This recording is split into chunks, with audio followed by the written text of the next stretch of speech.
Tonight on KGW News, a climber takes a 700-foot fall on Mount Hood.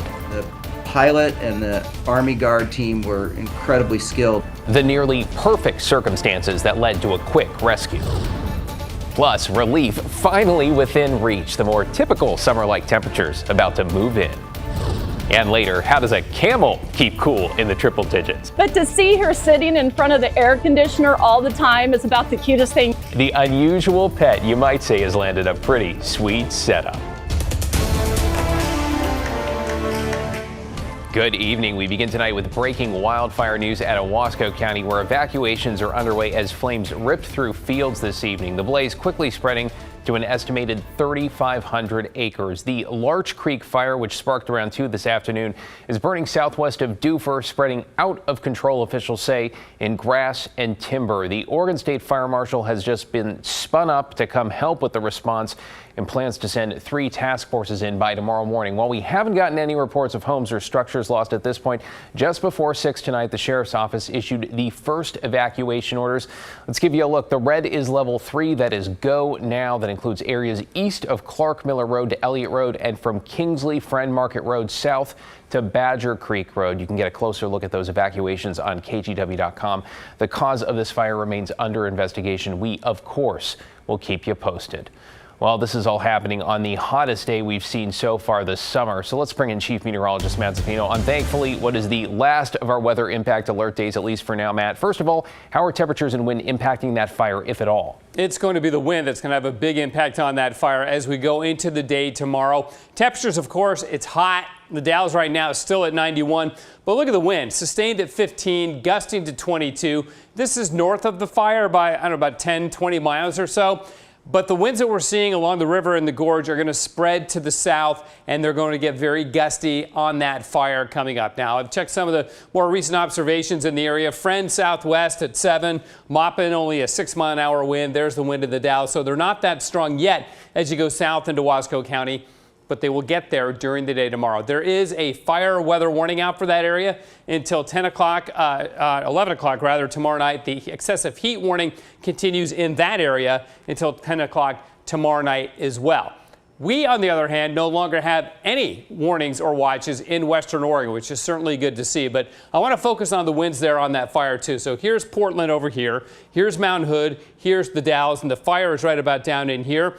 Watch what happens as we go through tomorrow. You'll see just this flood of strong westerly and northwesterly winds kick in right there. All of a sudden, it's all yellow. They're moving faster, indicating stronger wind speeds. And that picks up. They get a little bit lighter at night, but then they pick up again during the afternoon hours on Thursday. So they're about to go into a very windy situation.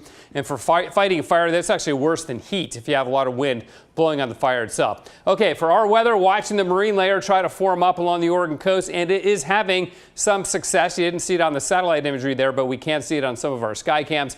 Record high temperatures falling all over the place, both the high and the low in Portland downtown and at the airport. Look at this, Salem 105, Eugene 106. In fact, Salem made 106 as well. Longest stretch of 100-degree days ever in those 2 Oregon cities. But the good news is the heat wave is breaking as we speak. It'll be subtle at first, but it's going to be much cooler in the next few days. David will have more on that in a bit. Yeah, it sounds like we're done with the records, at least for now. Thank you, Matt. When it comes to the extreme heat, we learned today about 2 more suspected heat-related deaths in Oregon. That brings the total number to 6. It includes 4 people from Multnomah County, 1 person from Clackamas County, and 1 from Coos County. We don't know much about the victims' circumstances, only their zip codes and ages. 4 of the victims were older than 64. Doctors say older adults are more prone to heat-related illness because of changes in how the body regulates temperature as it ages. And with fans and air conditioners working overtime this week, we thought it might be worth looking ahead to make sure your system can withstand the next blast of extreme weather. You know it's coming at some point. So we sent Catherine Cook to get some advice from the experts. So Catherine, what'd you learn? David, they say maintenance is key. Still, it is easy to neglect those annual tune-ups until you get a week like this. But there is something really simple you can do yourself that should help quite a bit. It's very busy. Yeah, we're running more service calls than we've ever run. Andrew Scheid is general manager of Central Air Heating, Cooling, and Plumbing.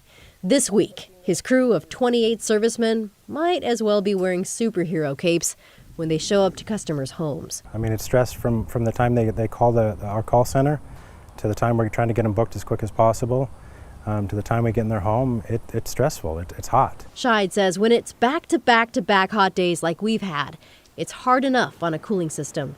But add to that, no cool downs at night, and you can't open the windows. Plus, homes are more energy efficient now. And because of that, they do keep the heat in, but in the summertime, they keep the heat in. Scheid says on Tuesday, their business got 50 more calls than they could even respond to. He says right now they're running about a week out for service calls, though depending on the emergency, sometimes same day is possible. When we do get in there and we do help people, we celebrate it. To help prevent cooling system emergencies, Scheid has a couple tips. First, he suggests changing your air filters every quarter. That's about 4 times a year. A dirty filter is going to restrict the airflow. It's going to slow it down, and it's going to cause that unit to work a lot harder than it needs to. It's going to even possibly cause the air conditioner to freeze up if it's continually running. The other key, yearly maintenance. Scheid recommends fall for heating system tune-ups and spring to maintain cooling systems. Without it, it's just affecting your PGE bill, it's affecting that airflow, and it's going to shorten the life of the equipment. Now, if your cooling system is running just fine and you haven't had a tune-up this year, well, first, very glad to hear that. But second, technicians say it is not too late to get a tune-up, and it might be good for peace of mind. But again, just remember, with them being so busy, you might have to wait several days to get an appointment. David? Yeah, no kidding. But just in case, I think I'm going to go check that filter tonight. Thank you, Catherine. To get you caught up on tonight's other headlines now, as the heat wave wanes, county-run cooling centers are closing. The emergency shelters that opened in Multnomah County on Friday closed at 10 p.m. tonight. Washington County plans to close its cooling centers tomorrow at 9 a.m. Officials encourage people to use libraries and community centers during the day if they need an escape from the heat. We now know which local grocery stores Kroger plans to sell to a competitor if federal regulators approve its merger with Albertsons. Now, since Albertsons owns Safeway, Kroger, which owns Fred Meyer and QFC, agreed to sell off more than 500 of the Safeway stores nationwide. They hope that will win over federal regulators who are concerned the large merger would lessen competition and raise prices for consumers. The FTC, the Federal Trade Commission, and 9 states are suing to block the merger. A trial is set for late next month. As for the stores that would be sold, you can check to see if your neighborhood Safeway is included by visiting KGW.com. And federal transportation officials just approved $39 million in funding to improve Portland's 82nd Avenue. The goal is to improve transit along a 10-mile stretch from Clackamas Town Center to the Cully neighborhood. The funds will buy 10 hydrogen fuel cell electric buses and pave the way for a new express line. The hope is to make the stretch safer, more efficient, and greener. Work should begin in 2027 and be complete in 2029. To Mount Hood now, where a National Guard helicopter briefly touched down on a ridge to airlift a climber who had fallen 700 feet down the mountain. The video released today shows part of why crews were able to save the man so quickly. Alma McCarty spoke with one of those rescuers tonight.